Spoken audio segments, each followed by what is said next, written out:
நிர்மல்குமாரே நீங்கள் எடுத்து ஒரு மாதம் பேப்பர் எடுத்து படித்து பார்த்தீங்கன்னா, காவிரி பிரச்சனையில் ஸ்டாலினுக்கும் உதயநிதிக்கும் ஒன்றுமே தெரியல, மேகதாது விஷயத்தில் அவங்களுக்கு புரிதலே இல்லை அப்படின்னு சொல்லிட்டு பேச்சுவார்த்தையும் சட்ட போராட்டமும் தான் ஒரே தீர்வுங்கிறார். ஒரு 4 நாள் கழித்து சிவகுமார் இங்கே வராதிங்க, இங்கே நிலைமை கொந்தளிப்பாக இருக்குன்னு சொன்ன உடனே சட்ட போராட்டம் தான் ஒரே தீர்வுன்னு அதே நிர்மல்குமார் பேட்டி கொடுக்குறாரு. அதைத்தானே எல்லாரும் சொல்கிறோம். கண்ணு முன்னாடி கொந்தளிப்பில் இருக்கிற அந்த பிரச்சனைக்கு ஒரு கூட்டத்தை கூட்டாமல், மசோதா வருமா வராதான்னு தெரியாத நிலையில் தொகுதி மறுவரையைக்கு ஒரு கூட்டத்தை போடுறீங்க. நிர்மல்குமார் என்ன சொன்னார், மேகதாது விஷயத்தில் அனைத்து கட்சிகளும் ஆதரித்து ஒரு தீர்மானம் போட்டனால அனைத்து கட்சி கூட்டம் தேவையில்லைங்கிறார். 24 எல்லா கட்சி ஆதரவோடையும் தீர்மானமே போட்டாச்சு. அப்போ அதுக்கு மட்டும் எதுக்கு கூட்டம் கூட்டுறீங்க? ஏன்னா காங்கிரஸ் கட்சியோட அழுத்தம்னு ஒரு விமர்சனம் வந்தது. அதுக்கு இன்னைக்கு வரைக்கும் தாவை காட்டுறது பதில் இல்லை. ஒரு குறிப்பிட்ட 4 அமைச்சரே எந்த துறை பற்றி கேள்வி கேட்டாலும் பேசுகிறாங்க. அப்படி பேசுகிற ஒவ்வொரு விளக்கத்திலையும் ப்ரொவோக்கிங்காக ஒரு வார்த்தையை திட்டமிட்டு திணிக்கிறாங்க. அது ஆதவாகட்டும், நிர்மல் ஆகட்டும். சபாநாயகர் மேலே ஒரு சந்தேகம் வர ஆரம்பிச்சு, இவர் திட்டமிட்டு பேசுறதை அனுமதிச்சுட்டு அப்புறம் நான் நீக்கிறேன்னு சொன்னால் 1 தடவை 2 தடவை செய்யலாம். தினசரி இதுதான் வழக்கம்னா இங்கே நடக்கிறது ஜனநாயகத்துக்கு நல்லது இல்லைன்னு சொல்ல முடியும். தென்னிந்தியாவிலிருந்து ஒருவர் பிரதமர் ஆவார்னு ஆதவ் சொன்னார்ல, அது அவர் விஜய மனசில் வச்சுதான் சொல்கிறாரு. இந்த லட்சணத்தில் இருந்தால் எப்படி பிரதமர் ஆவீங்க? அவ்வளவு குறுக்கீடுகளை சபாநாயகர் அனுமதிக்கக்கூடாது. குறைஞ்சபட்சம் செக்ரட்டரி போய் ஏதாவது தெளிவு தேவைப்பட்டால் போய் அந்த ரூல் புக்கோட போய் பக்கத்தில் சொல்லுவாங்க. இவர் அங்கேயே நின்றுட்டு இருக்கிறார். தப்பான அணுகுமுறைன்னு தோணுது எனக்கு. பார்க்கறதுக்கே அருவருப்பாக இருக்கு. யார் காமராஜ் அவர்கள் எங்கே பேசுகிறார்? பொதுப்பணித்துறை அமைச்சர் பேசுங்க, காமராஜ் உட்காருங்க. தூய சக்திங்கிற அந்த தகுதியை அவர் இழந்துட்டார். பக்கா அரசியல் சக்தியாக மாறிட்டார்னு நான் பாராட்டுறேன். தூய சக்திங்கிற வார்த்தையெல்லாம் இனிமேல் தாவேக்கா சொல்லக்கூடாது.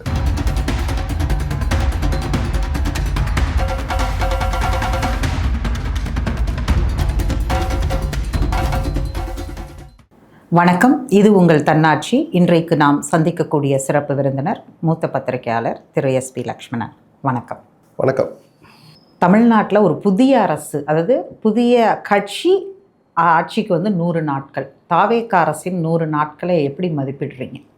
புதிய கட்சின்னு வார்த்தை சரியாக இருக்கலாம், பட் அதை தாண்டி ஒரு 60 ஆண்டுகளுக்கு மேலே திராவிட இயக்கங்கள் மாறி மாறி ஆட்சி செஞ்சுட்டு இருந்ததில் அந்த 2 கட்சிகளையும் வீழ்த்தி வந்தபோது 1.25 கோடி பேர் நம்பிக்கை வச்சாங்கிறத தாண்டி அவர்களுக்கு வாக்களிக்காதவங்க மத்தியில் ஒரு எதிர்பார்ப்பு இருந்தது.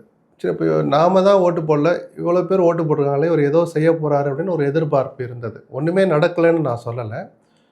அந்த அப் டு த மார்க்னு ஒரு பாயிண்ட் இருக்குல்ல, அந்த அளவுக்கு ஒரு திருப்திகரமான ஆட்சியா அப்படின்னா எனக்கு அதை சொல்ல முடியல. டக்குன்னு சொல்கிறதுல என்னங்க இருக்குன்னு சொல்லலாம், சொல்கிறதுக்கு மனசு வரலைங்கிற அளவுக்கு பல கரும்புள்ளிகள், சில அதிருப்தி குரல்கள், எரிச்சல்கள், அதை இவங்க கடந்து போகிற விதம், அது குரல் எழுப்புறவங்க நம்ம தமிழ்நாட்டு பிரஜை அப்படிங்கிற அந்த பிரங்கையே இல்லாத மாதிரி எங்கேயோ நடக்கிற மாதிரி அவங்க கடந்து போகிறது தான் ஆபத்தானதுங்கிற அந்த வார்த்தை மனசில் மேலங்கிறதுனால தான் நல்லா தான் போயிட்டுருக்குன்னு கூட சொல்ல முடியல நம்மளால்.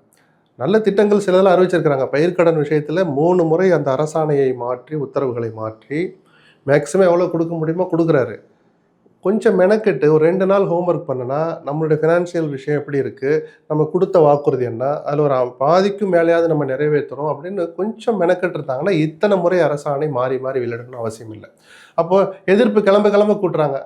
அப்போ கத்திக்கிட்டே இருந்தால் கூட்டிகிட்டே இருப்பாங்களான்னு ஒரு அந்த இது வந்துடக்கூடாது. அது அரசையும் நடத்த முடியாது, பொதுமக்களுக்கும் விவசாயிகளுக்கும் அது வேறு மாதிரி ஒரு மனநிலை கொண்டு போய் தள்ளிடும். உதாரணத்துக்கு தான் அதை நான் சொன்னேன். இவர் பதவி எடுத்தப்போ வழக்கத்துக்கு மாறாக எந்த முதலமைச்சர்களும் செய்யாமல் ஒரு பிரகடனமே நடத்தினார்.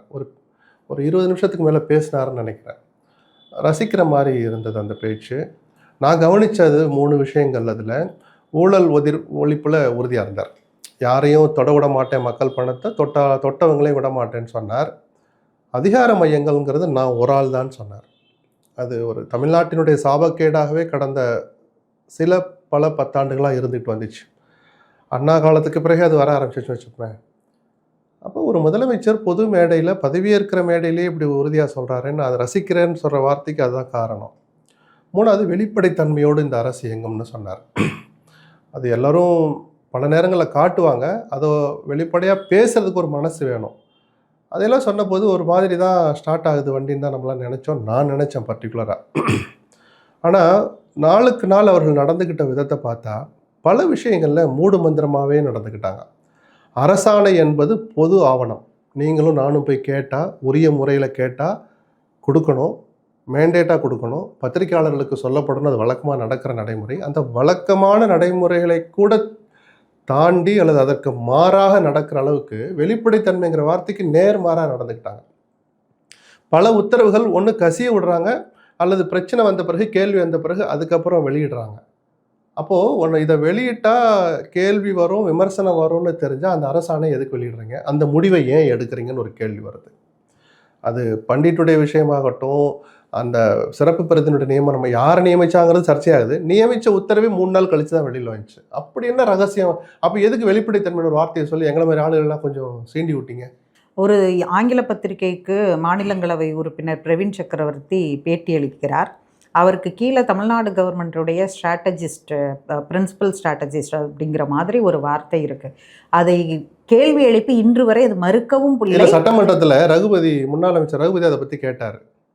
அப்படி ஒரு உத்தரவே எங்கள் துறையிலேருந்து போடப்படலைன்னு அமைச்சர் விஸ்வநாதன் சொல்கிறாரு. அப்போது நீங்கள் சோஷியல் மீடியாவில் ஆக்டிவாக இயங்குறீங்க, நாளிதழ்களோட தொடர்ச்சியாக தொடர்பில் இருக்கிறீங்க. அப்படி ஒரு வார்த்தை வந்திருக்கு, இல்லை அரசுக்கு இதுக்கும் சம்மந்தம் இல்லை, அந்த வார்த்தை தப்புன்னு அடுத்த நாள் டிஸ்க்ளைமரில் நீங்கள் ஒரு லெட்டர் அனுப்பி ஒரு தலைமைச் செயலாளரோ யாரோ ஒரு அதிகாரி ஃபோன் பண்ணி நீங்களாகவே ஒரு மறுப்பு விளக்க வெளியிடுங்கன்னு சொன்னீங்களா? சொல்லலை. அப்போ அந்த வார்த்தையை நீங்கள் பார்க்குறீங்க, ரசிக்கிறீங்க, ஒத்துக்கிறீங்க. கேள்வி வந்த பிறகு அதை மறிக்கிறீங்க. எனக்கு என்ன சந்தேகம் வருதுன்னா, அவ்வளோ வெளிப்படையாக இவ்வளோ பிரபலமான ஒரு நாளிதழ் போடுதுன்னா பிரவீன் சக்கரவர்த்தி சொல்லாமல் அந்த இதை போட மாட்டாங்க. நீங்கள் உங்களை என்னன்னு சார் நாங்கள் அட்ரஸ் பண்ணட்டோம்னா எம்பின்னு போடுங்களேன்னு சொல்லியிருக்கலாம். அதை தாண்டி இப்படி ஒரு வார்த்தையை போடுங்கன்னா பிரவீன் சக்கரவர்த்தியின் சம்மதம் இல்லாமல் அந்த வார்த்தையை அந்த பத்திரிகை பிரசுரிச்சிருக்காது. அப்போ அவர் சொல்கிறாருன்னா, எனக்கு சொல்கிறேன், பிரவீன் சக்கரவர்த்தி மேலே 1000 விமர்சனம் இருக்கலாம், ஆனால் பொய் சொல்லுவார் நான் நம்பலை. அப்போ உண்மையை தான் அவர் சொல்லியிருக்கிறார். அப்போ நீங்கள் எந்த உண்மையை மறைக்கிறீங்க? உண்மையை மறைக்கிறது அவரா நீங்களா? இதுதான் ஆபத்துன்னு நான் சொன்னேன். அது மாதிரி அவர் பெங்களூருக்கு போகிறேன்னு சொன்ன விஷயம், ஒரு இவ்வளோ பெரிய ஒரு வரலாற்று பிரச்சனை. அது எவ்வளவோ சட்ட போராட்டங்களுக்கு பிறகு ஒரு இடத்துல வந்து நிற்கிறோம். அந்த நின்னதில் உச்சநீதிமன்ற தீர்ப்புகளையே அந்த அரசு மதிக்கிறது இல்லை. அதனால் போகிறாங்களா இல்லையான்னு இவராகவே ஒன்று சொல்லியிருக்கணும். அரசின் செய்தி குறிப்பாக கூட வரலை, முதலமைச்சருடைய அறிவிப்பாகவும் அது வரலை. கர்நாடகா முதலமைச்சர் சொல்கிறார், அங்கேருந்து தலைமைச் செயலர் லெட்டர் எழுதிக்கிறாரு, விஜய் வர்றாரு, வந்தால் நாங்கள் ஹெலிகாப்டரில் கூட்டிகிட்டு போய் காட்ட போகிறோன்னு ஐட்னரியா அவர் வாசிக்கிறார். இவங்க ஒரு துளி கூட ஒரு வார்த்தை கூட வெளியே சொல்லலை. ஒரு ஆங்கில நாளிதழில் கிட்டத்தட்ட நெருங்குற போது ஆகஸ்ட் 3 அவங்க பிளான் பண்ணாங்க. அந்த ஜூலை மாத இறுதியில் யாரெல்லாம் போகிறாங்கன்னு பட்டியலே வருது. அப்பயும் இந்த அரசு வாய் திறக்கலை. நான் திரும்ப சொல்கிறேன், இது ரொம்ப ரொம்ப ஆபத்தான மௌனம். அப்போ நாங்கள் என்ன வேணாலும் பண்ணுவோம், நாங்கள் எதையும் வெளியே சொல்ல மாட்டோம், நீங்களா யூகிச்சுக்கோங்க அப்படின்னு சொல்கிறது சர்வாதிகாரத்தை நோக்கி போகும். அது அகம்பாவும் ஆணவமாக இல்லை. அவங்க ஒரு அஃபிஷியலாக 2 மாநில உறவுகள் சம்மந்தப்பட்டது, புரோட்டோக்கால் சம்மந்தப்பட்டது, 2 சிஎம்கள் சந்திக்கக்கூடியது, அது 2 மாநில அயலுறவு கொள்கை, இதில் மத்திய அரசுடைய புரோட்டோக்கால் எல்லாமே அடங்கின ஒரு விஷயத்தில் கூட இவ்வளவு மௌனமாகவும் ஒரு குழப்ப நிலையிலேயே அதை வச்சிருக்க வேண்டிய அவசியம் என்ன? ஏன் அவங்க எதையுமே டெலிபரேட்டா பேசாம ஒரு தகவல் அடிப்படையிலேயே கடந்து போறாங்க? கசிய விடுறதுங்கிற அந்த விஷயத்தை அவங்க ரசிக்கிறாங்களோன்னு தோணும். சரி, மற்ற ஆலோசகர்கள் யாராவது ஒருத்தர் தப்பு சொல்லலாம், தப்பான ஆலோசனை சொன்னால் அதை ஒரு அதிகாரியோ இன்னொரு ஆலோசகரோ அதை திருத்தணும். இவங்க யாருமே சரியாக சொல்லலாம். தனி மனிதராக விஜயும் ஒன்றுமே வரம் தெரியாதெல்லாம் நான் சொல்ல மாட்டேன். நிர்வாகத்துக்கு ஒரு புதுசு தான். குறைஞ்சபட்ச நிர்வாக அறிவும் அரசியல் அறிவும் ஒரு புரிதலும் வாழ்க்கையை படித்த நபருங்கிறதுல விஜயை நம்ம குறைச்சலாம் மதிப்பிட முடியாது. அப்படிலாம் நீங்கள் அவரை ஒதுக்கிடாதீங்க. அவரை பிடிக்கலைன்னா கூட குறைஞ்சபட்ச விஷயங்களில் ஒரு தெளிவோடு இருப்பார்ன்றத நம்பிக்கை எனக்கு இருக்குது. அப்போ அவர் பார்க்க வேண்டாமா? எப்போ இது எவ்வளோ நாளைக்கு நம்ம மூடி வைக்கிறது? ஒன்று சொல்லுவோம், அனைத்து கட்சி கூட்டத்தை கூட்டணும்னு சொல்லிட்டு இருக்கிறாங்க, சில பேர்கிட்ட கருத்து கேளுங்கிறாங்க, அதுக்காகவாது நம்ம இதை பேசணும் அப்படின்னா அமைச்சரை விட்டு பேச வைக்கிறாங்க. அவர் மாறி மாறி பேசுகிறார். நிர்மல்குமாரே நீங்கள் எடுத்து ஒரு மாதம் பேப்பர் எடுத்து படித்து பார்த்தீங்கன்னா, காவிரி பிரச்சனையில் ஸ்டாலினுக்கும் உதயநிதிக்கும் ஒன்றுமே தெரியல, மேகதாது விஷயத்தில் அவங்களுக்கு புரிதலே இல்லை அப்படின்னு சொல்லிட்டு பேச்சுவார்த்தையும் சட்ட போராட்டமும் தான் ஒரே தீர்வுங்கிறார். ஒரு 4 நாள் கழித்து சிவகுமார் இங்கே வராதிங்க, இங்கே நிலைமை கொந்தளிப்பாக இருக்குன்னு சொன்ன உடனே பேச்சுவார்த்தையை கட் பண்ணிட்டாங்க. சட்ட போராட்டம் தான் ஒரே தீர்வுன்னு அதே நிர்மல்குமார் பேட்டி கொடுக்குறாரு. அதைத்தானே எல்லாரும் சொல்கிறோம்.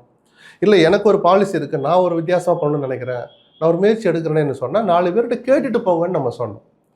அதுக்கு தான் அனைத்து கட்சி கூட சும்மா டீ மிக்சர் போண்டா சாப்பிட்றதுக்கு இல்லை அந்த கூட்டம். அப்போது கண்ணு முன்னாடி கொந்தளிப்பில் இருக்கிற அந்த பிரச்சனைக்கு ஒரு கூட்டத்தை கூட்டாமல், மசோதா வருமா வராதான்னு தெரியாத நிலையில் தொகுதி மறுவரைக்கு ஒரு கூட்டத்தை போடுறீங்க. சரி, நாங்கள் தீர்மானம் போடுறதுக்கு சட்டசபையில் கூட்டுறதுக்கு தான் பண்ணுறீங்கன்னா, ஏற்கனவே இங்கே தீர்மானம் போட்டாச்சு. நிர்மல்குமார் என்ன சொன்னார், மேகதாது விஷயத்தில் அனைத்து கட்சிகளும் ஆதரித்து ஒரு தீர்மானம் போட்டனால அனைத்து கட்சி கூட்டம் தேவையில்லைங்கிறார்.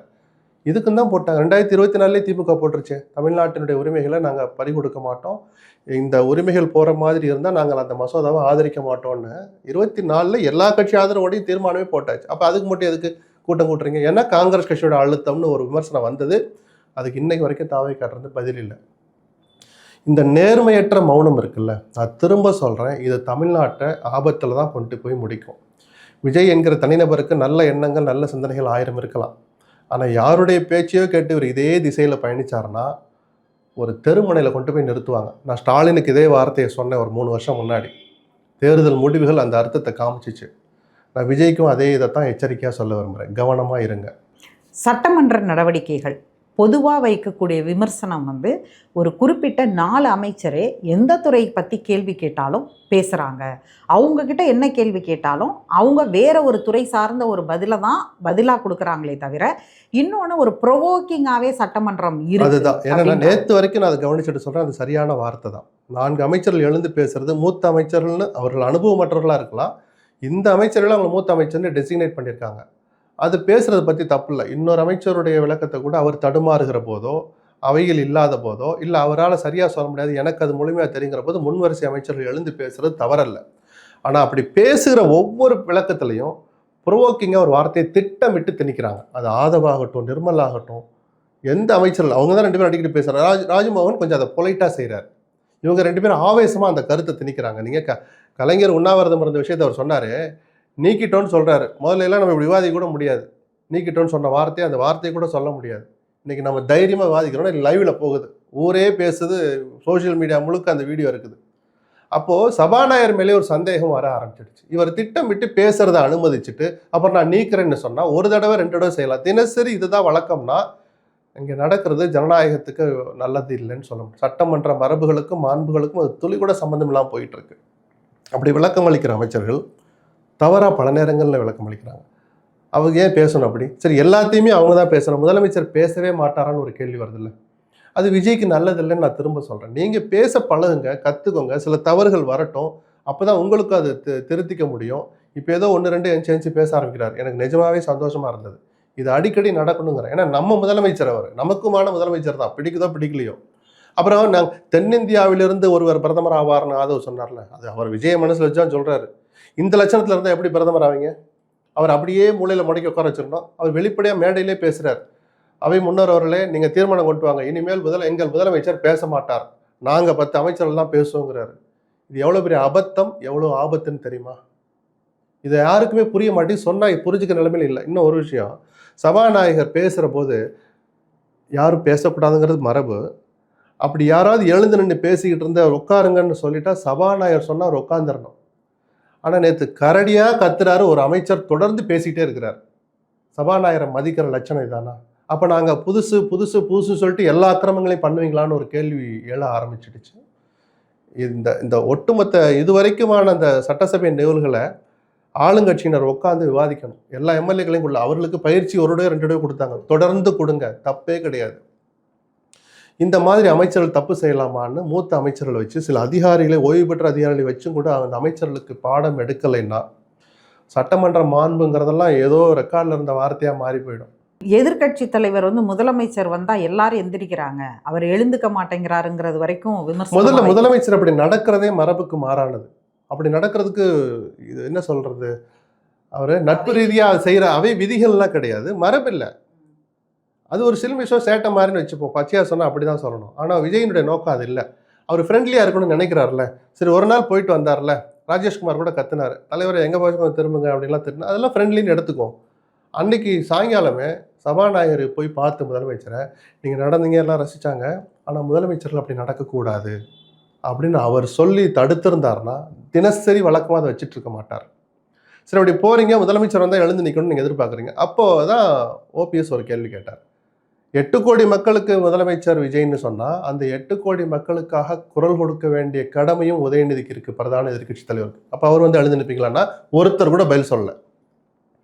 ஆகுன்னா எந்திரிச்சு நிற்கிற அமைச்சர்கள் எழுந்து பதில் சொல்லணும்ல. அதை நான் விஜய்னா மரியாதை கொடுக்கணும், உதயநிதி விஜய்னு இல்லை, முதலமைச்சருக்கும் அமைச்சர் அந்தஸ்தில் இருக்கிற எதிர்க்கட்சி தலைவருக்கும் அதே மரியாதை கொடுத்தீங்கன்னா அவர் செய்யலாம்னு நீங்கள் கேள்வி கேட்கலாம். அதுக்கு இன்னைக்கு வரைக்கும் பதில் சொல்ல மாட்டாங்க. விஜய் வந்து அழிச்சு நிற்கணும், உதயநிதி வந்து நான் கண்டுக்க மாட்டோன்ற மாதிரி மௌனம் அந்த மொழி சொல்லுது நமக்கு. இது எப்படி ஏற்றுக்க முடியும்? நேரலையில் நிறைய பார்க்கறதுனால இப்போ முன்னாடி வந்து நம்ம வந்து அவங்க கலெக்டிவாக டிஐபிஆர்லேருந்து கொடுக்கறத மட்டும்தான் நம்மளால் பார்க்க முடிஞ்சது. இப்போ நீங்கள் சொன்னது மாதிரி அவை குறிப்பிலேருந்து நீக்கிற விஷயங்களும் நேரலையில் பார்க்கக்கூடியது. நிறைய வந்து அங்கே என்ன நடக்குதுங்கிறத பார்க்கறதுங்கிறது ஒரு பக்கம். ஆனால் அதில் பெரும்பாலும் மானிய கோரிக்கை என்ன, துறை ரீதியான கோரிக்கை என்ன, இந்த இடங்கள்ல எல்லாமே நிறைய குழப்பங்கள் இருக்குது. சில இடங்களில் சபாநாயகர் வந்து இவங்களை பேலன்ஸ் பண்ணுறதுலையே ஒரு பெரிய நேரம் எடுத்துக்கிறாரோ அப்படிங்கிற மாதிரி தானே இருக்கு. இல்லை, சபாநாயகருக்குரிய மரியாதையே ஆளுங்கட்சியினர் கொடுக்கல. அதை நான் அந்த நிகழ்வுகளை வச்சு பார்த்து தான் சொல்கிறேன். அது ஏதோ நான் எனக்கு பெருந்தன்மை இருக்குது அதெல்லாம் நான் தாங்கிக்கிறேன், விஜய் சொன்னார்ல நான் பெங்களூருக்கு போகிறேன் அவமானம் வந்தால் நான் தாங்கிக்கிறேன்ல, அதுவே தப்பான வார்த்தை. உங்களை யாரும் அவமானத்தை தாங்க சொன்னால் நீங்கள் தாங்கினா நீங்கள் நான்லாம் சேர்ந்து தாங்கின மாதிரி தான். ஒட்டுமொத்த தமிழ்நாடும் அந்த அவமானத்தை, அதுக்கு அவசியம் இல்லைன்னு தான் நம்ம அட்வைஸ் பண்ணோம். இதே தான் சபாநாயகர் பெருந்தன்மையோட இல்லை இதையெல்லாம் நான் எத்தனை அம்புகள் வந்தாலும் நான் நெஞ்ச காட்ட தயாரெலாம் சொல்ல முடியாது. இது ஜேசிடி பிரபாகரன் என்கிற தனிநபர் மீது தொடுக்கப்படுகிற விஷயம் அல்ல. அந்த சபாநாயகர் ஆசனத்துக்கு அந்த இருக்கைக்கு கொடுக்குற மரியாதையினுடைய இது குறைஞ்சிக்கிட்டே வருதுங்கிறது எதிர்கால சபாநாயகர்களுக்கும் ஆபத்து. அதனால சொன்னேன், முதல்ல அவர் தன்னை மாற்றிக்க வேண்டிய கட்டாயம் இருக்குன்னு நான் சொன்னேன். இன்னொரு அப்சர்வேஷன், எதிர்க்கட்சி தலைவர் பேசும்போது ஓரளவுக்கு அட்ரஸ் பண்ணுறதுக்கும் அதுக்கான ஸ்பேஸ் கொடுக்குறாங்க.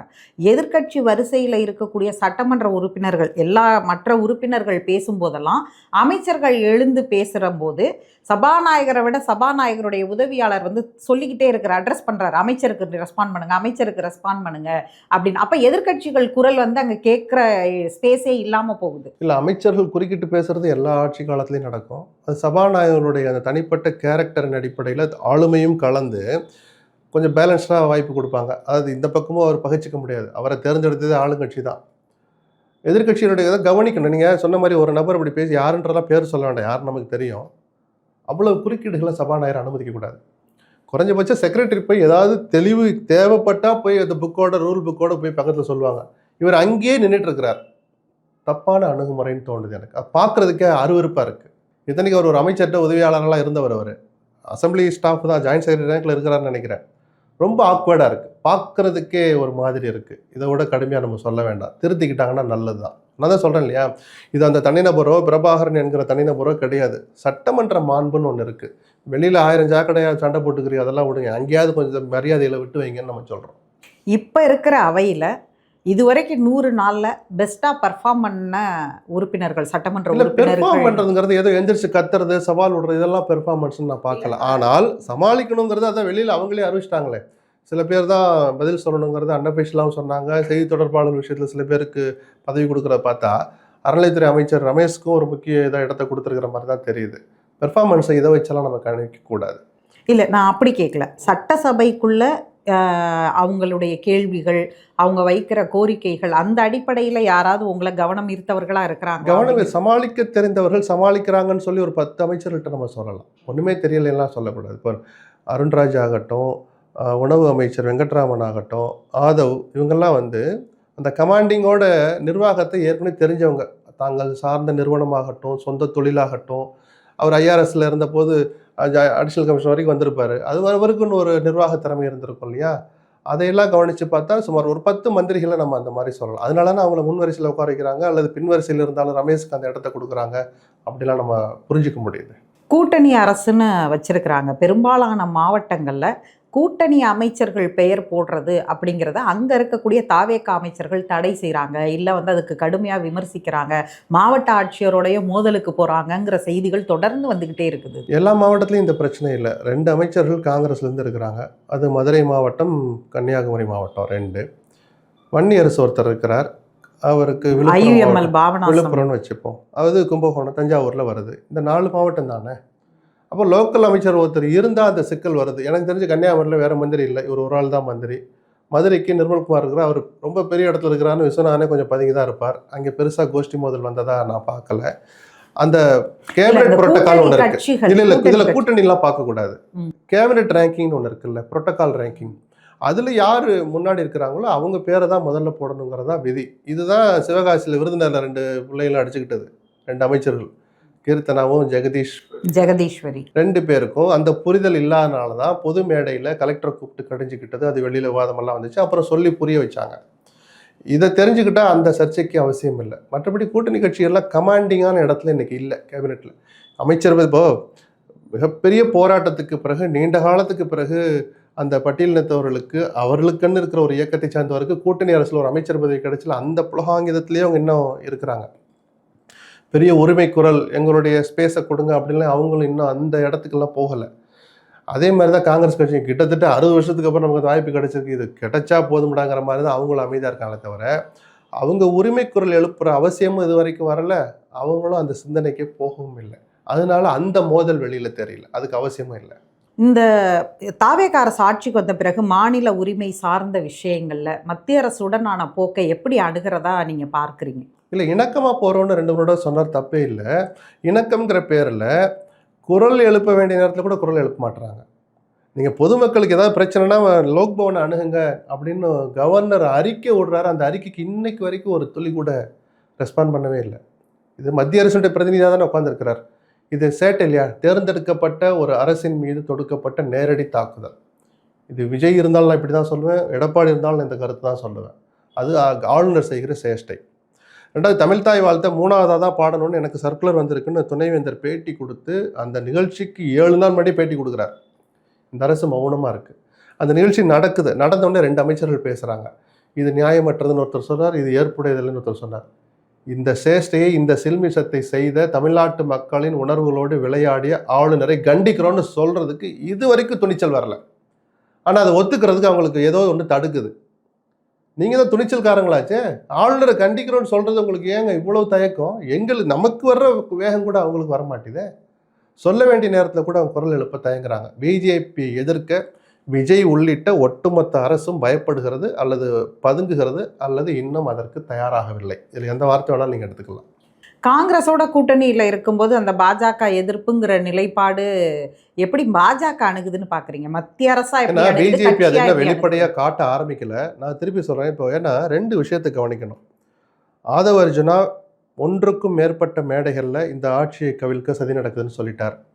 ஆவணப்பூர்வமாக ஒரு காவல் நிலையத்தில் எஃப்ஐஆரே பதிவு பண்ணிட்டாங்க. சுதந்திர தின உரையில் அதுவும் புதுசு தான். எந்த முதலமைச்சர் சொல்லாலும் இந்த அரசுக்கு தொல்லை தர சதிகள் நடக்குது, அதுக்கு நீங்கள் துணை இருக்கணும்னு முதலமைச்சரே சொல்கிற அளவுக்கு அவர் மனசில் போய் உட்காந்துருக்கு ஆட்சி கவிழ்ப்பு விஷயம். இது எனக்கு எந்த ஆச்சரியத்தையும் தரலை. அந்த முயற்சி இன்னும் நடக்கும் தான் நானும் நம்புகிறேன். அவங்களும் சொல்லிட்டாங்க, அதை என்டாஸ் பண்ணி நானும் சொல்கிறேன். ஏன்னா நீங்கள் முதல்ல அந்த ஆயுதத்தை கையில் எடுத்தீங்க. அடுத்த கட்சி எம்எல்ஏக்களை பேச்சுவார்த்தை நடத்தி கட்சி தலைவரோட பேசி ஆதரவு கேட்குங்கிறது ஒன்று. முதல்ல மெயில் அனுப்பிச்சார்ல 5ஆம் தேதி காங்கிரஸுக்கு, நான் ஆட்சி அமைக்க போகிறேன், எனக்கு ஆதரவு கொடுங்கன்னு. ஸ்டாலினை முதல்வராக கொண்டு சொன்ன காங்கிரஸுக்கு ஃபஸ்ட்டு மெயில் விஜய் தான் அனுப்புகிறார். இதை நான் சொல்லலை, காங்கிரஸுடைய அந்த அறிக்கையிலே வந்திருக்குது. மெயில் அனுப்பிச்சாரு, நாங்கள் விவாதித்தோம், ஆதரவு கொடுக்குறோன்னு. அன்னைக்கு அவர் தொடங்கின அந்த மாதிரி ஒரு கட்சி தலைமைக்கு அனுப்புறதுங்கிறத ஓரளவு எடுத்துக்கிடலாம். ஏன்னா 107 எம்எல்ஏக்களை ஜெயிச்சு வச்சுக்கிட்டு எனக்கு இடம் இல்லை, யாரையும் நம்ப தயாராக இல்லை, நான் மக்கள்கிட்டே போகிறேன்னு சொல்கிறதுக்கு விஜய் முட்டாள் இல்லை, அரசியல் தெரியாதவரும் இல்லை அந்த அளவுக்கு. ஆனால் ஆளுநரை போய் பார்க்க போகிற போது, 3வது முறை சந்திக்க போகிற போது 118 எம்எல்ஏக்கள் பட்டியலை கொண்டு கொடுக்குறாங்க. அதில் அமமுக 1ன்னு போட்டிருக்கோம், ஐயுஎம்எல் 1ன்னு போட்டிருக்கோம். அந்த 2 கட்சிகளும் வெளிப்படையாக அந்த நாளில் காமராஜ் உட்பட, தினகரன் ஆதரிக்கலான்னு விட்டுருங்க, காமராஜ் இப்போ ஆதரிச்சிட்டு இருக்கிற காமராஜை அன்றைக்கி நான் ஆதரவு தரேன்னு சொல்லலை, திருப்பி தினகரன்ட்ட போய் உட்காந்துட்டார். அந்த பேரை 1ன்னு போடுறாங்க, ஐயுஎம்எல் 1ன்னு போடுறாங்க. அப்போ நீங்கள் பேரம் நடத்தி ஏதோ ஒன்று இருந்தால் அதை நம்பி போடுறீங்க. அப்போ நீங்கள் தான் அந்த ஆயுதத்தை முதல்ல கையில் எடுத்தீங்க. அப்போ நான் சொன்னேன் பல பேட்டிகளில், நீங்கள் எடுத்த இந்த ஆயுதத்தை பயன்படுத்துவதில் அசகாய சூரர்கள் திமுக அதிமுக மட்டுமல்ல, இந்த ஆட்சி கவிழ்ப்புக்கு வெளிப்படையாக கவனத்தை செலுத்த அவசியமில்லாத பிஜேபியும் முக்கிய பங்குன்னு சொன்னேன் நான். இவங்க பிஜேபி செந்தில் பாலாஜினே ஓடிக்கிட்டு இருக்கிறாங்க. நான் இப்போ சொல்கிறேன், ஆட்சி கவிழ்ப்புன்னு ஒன்று நடந்தால் பிஜேபியின் துணை இல்லாமல் இது நடக்காது. ஏன்னா ஆளுநர் ஒரு கீ ரோல் பண்ணுவார். அதில் எந்த மாதிரி ஒரு ஆயுதத்தை எடுத்துகிட்டு வந்தாலும், அது ஸ்பீக்கர் மேலே நம்பிக்கையில்லா தீர்மானம் கொண்டு வரதாகட்டும், இல்லை எக்ஸம்ஷனலாக எடுத்து 6 மாதத்துக்குள்ளாக இந்த அரசின் மீது நம்பிக்கையில்லா தீர்மானம் கொண்டு வரதாகட்டும், ஆளுநரின் சம்மதம் இல்லாமல், ஒத்துழைப்பு இல்லாமல், அவர் நாலேஜ் இல்லாமல் எதுவும் நடக்காது. அப்படின்னா என்ன அர்த்தம்? பிஜேபியின் உதவி இல்லாமல் எதுவுமே நடக்காது. அந்த பிஜேபியை இப்படி நம்ம ஆட்சியை கவிழ்க்க சதி பண்ணுவதற்கு துணை போக வாய்ப்பு இருக்குன்னு நினைக்கிற பிஜேபியை கூட அரசியல் ரீதியாக கூட விஜயோ அந்த கட்சியோ இது வரைக்கும் ஒன்றுமே எடுத்து சொல்ல மாட்டாங்க. அப்போ இதுதான் உங்களுடைய அது காங்கிரஸ் மீது தொலைமைன்னு இருந்தால் நீங்கள் இந்தியா கூட்டணியில் சேர்றது கூட அப்புறம் வச்சுக்கோங்க. அவர்களை கூட்டணியில் சேர்த்து அமைச்சரவையிலே இடம் கொடுத்த பிறகும் கூட பிரதான எதிரியை பற்றி நாங்கள் பேச மாட்டோம்னு சொல்கிறது அது ஸ்ட்ராட்டஜியாக என்னால் ஏற்றுக்க முடியல.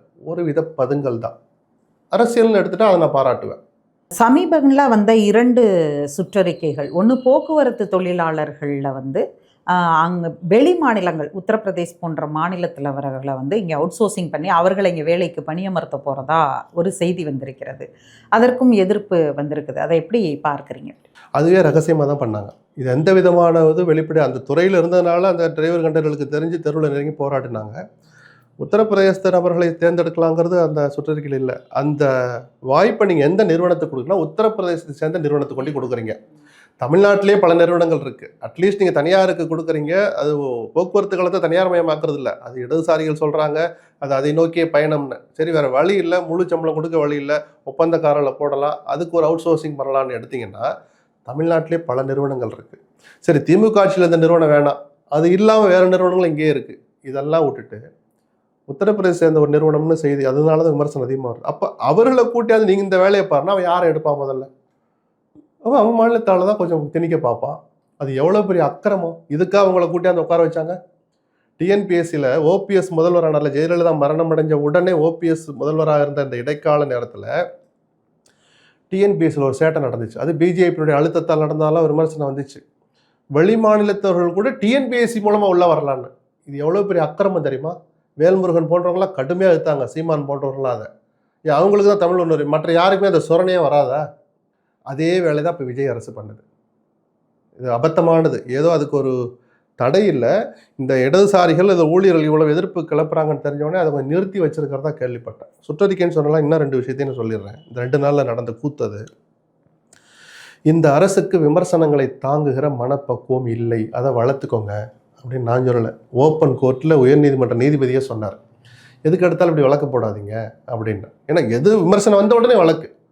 இது எல்லா ஆட்சியாளரும் இப்படி தான் இருந்தாங்க, நான் மறுக்கலை. நீங்கள் ஒரு மாற்று தானே சொல்லி வந்தீங்க. குறைஞ்சபட்சம் அந்த பழைய ஆட்சியாளரை விட்டு ஒரு ஸ்டெப் தள்ளியாவது நிற்கணும்ல. ஒரு துளி கூட விமர்சனங்களை தாங்குகிற பக்கம் இந்த அரசுக்கு இல்லைங்கிறத பல நேரங்கள் அவங்க காமிச்சிக்கிட்டே இருக்கிறாங்க. அப்போ போராட்டங்களை எப்படி ஒடுக்கிறதுங்கிறதுல வேற யாருமே சிந்திக்காத அளவுக்குலாம் போகிறாங்க. என்னென்னா, திண்டுக்கல் மாவட்டத்தில் குஜிலியம்பாறை தாசில்தார் போட்ட அந்த சுற்றறிக்கை வெளியில் வந்துடுச்சு சமூக வலைதளங்களில். இந்த ஏரியாவில், இந்த வட்டத்தில் இருக்கிற கிராமங்களில் யாரெல்லாம் சிபிஐ மற்றும் சிபிஎம் தொண்டர்கள் நிர்வாகிகள் இருக்காங்க லிஸ்ட்டை கொடுங்குறாரு. ஏன்னா அதான் இப்போ எல்லாரும் கேட்குற மாதிரி சுதந்திர இந்தியாவில் தடை செய்யப்பட்ட ஒரு இயக்கத்தை சேர்ந்தவங்களை கூட இப்படிலாம் தேடினது இல்லை.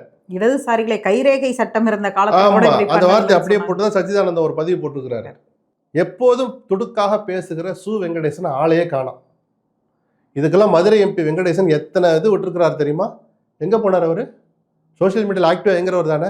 அதனால தான் அவரை கேட்குறேன் நான். எனக்கு தனிப்பட்ட முறையில் அவர் மேலே விரோதம் இல்லை. ஒரு வார்த்தை எதிர்ப்பு வரவே இல்லையே.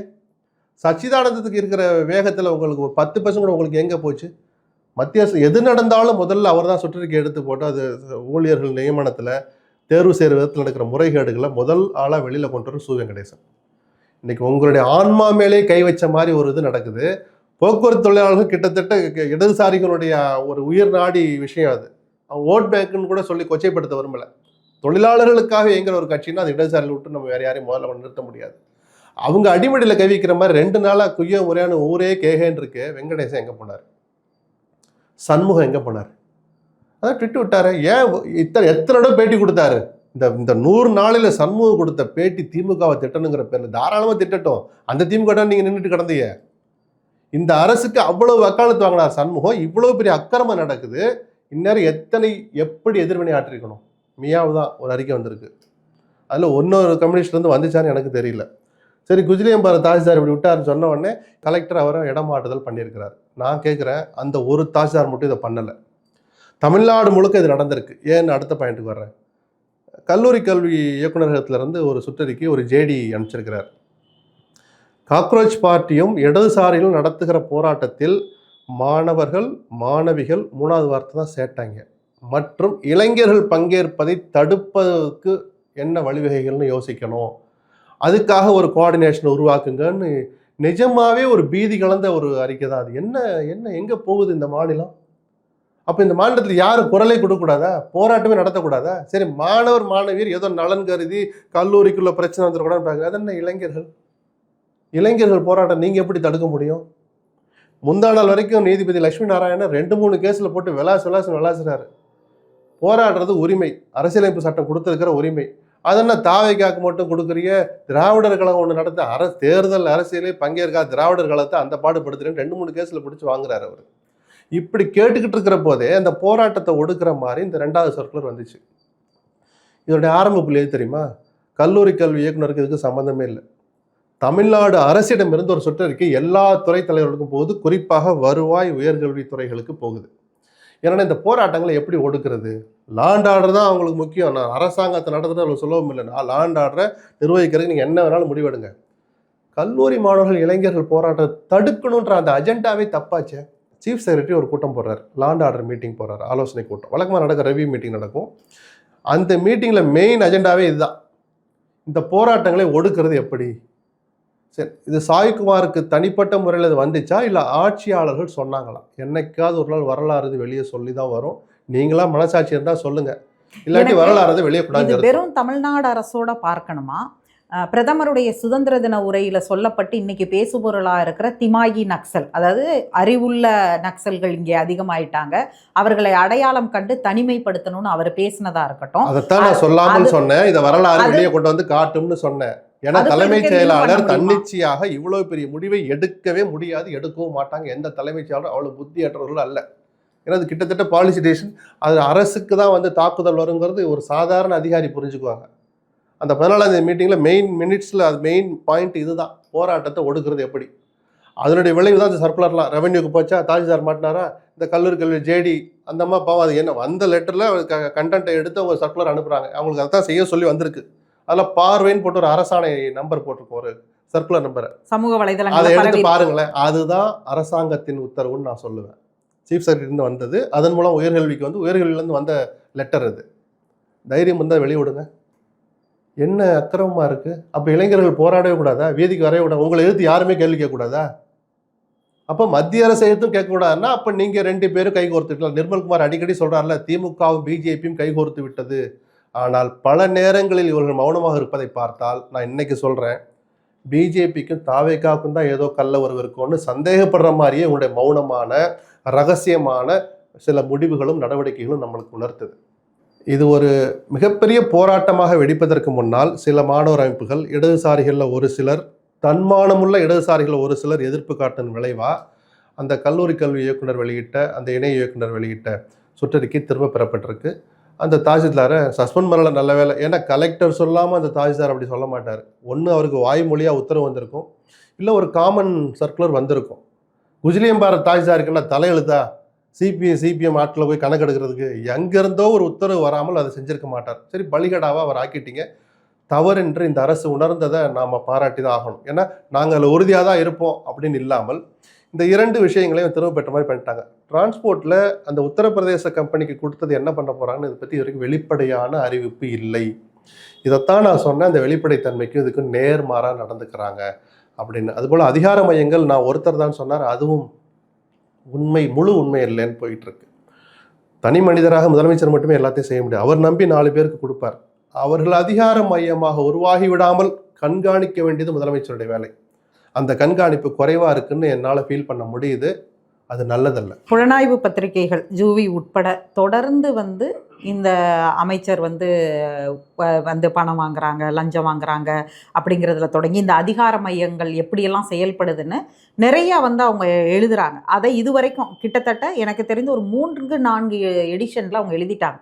அரசு தரப்பு இது வரைக்கும் மறுக்கவும் இல்லை, ஜூவியும் அதை வந்து இது வரைக்கும் நாங்கள் போட்டது தவறுன்னு எங்கேயோ அரசோட நெருக்கடியில் அவங்க பின்வாங்கவும் இல்லை. ஒரு உதாரணத்துக்கு அப்படி பார்க்கும் பொழுது தூய ஆட்சி, தூய சக்தி நாங்கள்னு சொன்ன இடத்துல இருந்து பார்க்கும்போது இந்த அரசை எப்படி மதிப்பிடுவது? ஸ்டாலினை முதலமைச்சராக்குவோன்னு கோஷமிட்டு தேர்தலில் போட்டியிட்டு மக்களை சந்தித்து வாக்கு கேட்டவர்களை தேடி என்னைக்கு விஜய் போனாரோ அப்போவே இந்த தூய சக்திங்கிற அந்த தகுதியை அவர் இழந்துட்டார். பக்கா அரசியல் சக்தியாக மாறிட்டார்னு நான் பாராட்டுவேன். தூய சக்திங்கிற வார்த்தையெல்லாம் இனிமேல் தாவேக்கா சொல்லக்கூடாது. ஊழலற்ற ஆட்சிங்கிறதுல அவர் காட்டுற உறுதியை நம்ம பாராட்ட தான் வேணும். ஏன்னா அவர் அந்த உறுதியாக இருக்கிறனால தான். ஏன்னா அவருக்கு போதும் போதும்னு பணம் இருக்குது, எனக்கு பணம் வேணாம்னு தனி மனிதர் விஜய்க்கு அதுக்கு அவசியம் இல்லாமல் இருக்கலாம். ஆனால் அது சில ஒரு 2 மாதமாவது அந்த அமைச்சர்களுக்கு ஒரு பயத்தை ஏற்படுத்தினார் இல்லையா? அதில் ஒரு 10 பேருக்கு இன்றைக்கி ஒரு துணிச்சல் போய் பார்த்துக்கலாம் விடுன்னு வாங்க ஆரம்பிச்சிட்டாங்க. அதான் அண்ணாமலை என்கிட்ட ஆடியோ இருக்குங்கிறார். நான் இப்போ 1 மாதமாக பேட்டி கொடுக்க ஆரம்பிச்சேன். சில அமைச்சர்களுக்கு ஆசை வந்து விட்டது, வாங்க தொடங்கி விட்டார்கள். நான் சொன்னேன், இதை முழுமையாக ஒழிக்க முடியாது. ஆனால் விஜய் தொடர்ந்து கண்காணிச்சார்னா ஒரு ஸ்டேஜில் அந்த ஊழலை குறைக்க முடியும். அதுவே மிகப்பெரிய முன்னேற்றமாக தான் இருக்கும். ஸோ ஊழலற்ற ஆட்சின்னு இதை யாராவது சொன்னாங்கன்னா நம்பாதீங்க. அமைச்சர் பண்ணாதான் ஊழல்னு அர்த்தம் அல்ல. அதிகாரிகள் காசு வாங்கினாலும் அதுக்கு பேர் ஊழல் தான், லஞ்சம் தான். அது ஒரு எல்லைக்குள்ளே இருக்கணும்னு தான் நான் யதார்த்தமான பத்திரிகையாளராக ஆசைப்படுறேன். ஒரு லெவலுக்கு வாங்கிக்கலாம்னு லட்சுமணன் சொல்கிறாரெல்லாம் சொல்லிடாதே, சொன்னாலும் அதை பற்றி எனக்கு கவலை இல்லை. நான் யதார்த்தமாக தான் பேசுவேன். ஊழலை, லஞ்சத்தை ஒழிக்க முடியாது, ஆனால் ஒரு கட்டுக்குள் வைத்திருக்க முடியும். விஜய் தொடர்ந்து அந்த முடிவில் உறுதியாக இருந்து தொடர்ந்து கண்காணித்தால் அந்த இலக்கை எட்ட முடியும்னு நான் நம்புகிறேன். பிசிக மாநாட்டில் அவர் அதாவது எல்லாருக்கும் முன்னாடி ஓப்பனாக பிரகடனமே சொல்கிறாரு, நாங்கள் தாவேகாவோட கூட்டணி நீடிக்கும் அப்படிங்கிற மாதிரி. அந்த 3 நிமிஷ இடைவெளியில் அந்த வார்த்தையை சொல்கிற அளவுக்கு அதில் அவர் உறுதியாக இருக்கிறார். சொன்ன வேகத்தோடு போய் முதலமைச்சரையும் சந்திச்சிருக்கிறார். எடுத்த முடிவில் ஒரு உறுதியாக இருக்கிறான்னு பார்ப்போமே. அதுக்குள்ளே சண்டை போட்டு வெளியில் வரணும்னு யாரும் எதிர்பார்க்கவும் இல்லை. ஆனால் எங்கிருந்தாலும் சில உரிமைகளுக்காக தொடர்ந்து குரல் கொடுப்பவர் திருமா. ஆனால் கடந்த கால வரலாறு வச்சுன்னு தான் சொல்கிறேன். அந்த ஒரு உங்களுடைய அந்த கேரக்டருக்கு சேதாரம் வராமல் பார்த்துக்கங்கன்னு ஒரு நண்பராகவும் ஒரு பத்திரிகையாளரும் நான் கேட்டுக்கிறேன். தொடர்ந்து அவர் குரல் கொடுக்கணும். சில நேரங்களில் அவர் காட்டுகிற மௌனம், இந்த 2 அரசாணைகளுக்கே இந்நேரம் திரும்ப ஒரு ட்விட் வந்திருக்கணுமே, ஏன் மௌனமாக இருக்கீங்க? தாவேக்காவை ஆதரிக்கணுங்கிறது உங்களுடைய எல்லா இதையும் எழுதி கொடுத்துட்டு ஆதரிக்கல. திமுகவோட இருந்தபோதே நாங்கள் அடிமை சாசனம் எழுதி கொடுத்துருக்காங்கன்னு கேட்டவன் தான் நான் அவங்களுக்காக. உரிமை அப்பவும் மதுவிலக்கு மாநாடு நடத்தினார், எதை பற்றி அவர் கவலைப்படலை. சில விஷயங்களை எதிர்த்து குரல் கொடுத்தார். இடதுசாரிகள் அந்த வேங்கை வயல் விஷயங்களுக்கு இதெல்லாம் கடுமையான தொடர்ச்சியான பதிவுகளை பண்ணிட்டு தானே இருந்தாங்க. அந்த கூர்மை இப்போ எங்கே போச்சுன்னு தான் நம்ம கேட்குறோம். கூர்மை கூட வேணாம், இருக்கிறோன்னு காட்டுறதுக்காக மீயான்னு ஒரு சவுண்ட் அங்கங்கே காட்டுங்க. சுத்தமாக முடங்கிட்டீங்கன்னா உங்களுடைய இத்தனை ஆண்டு கால உழைப்பு வீணாயிடும். நிகழ்ச்சியில் பங்கேற்று கருத்துக்களை பகிர்ந்து கொண்டதற்கு நன்றி. நன்றி.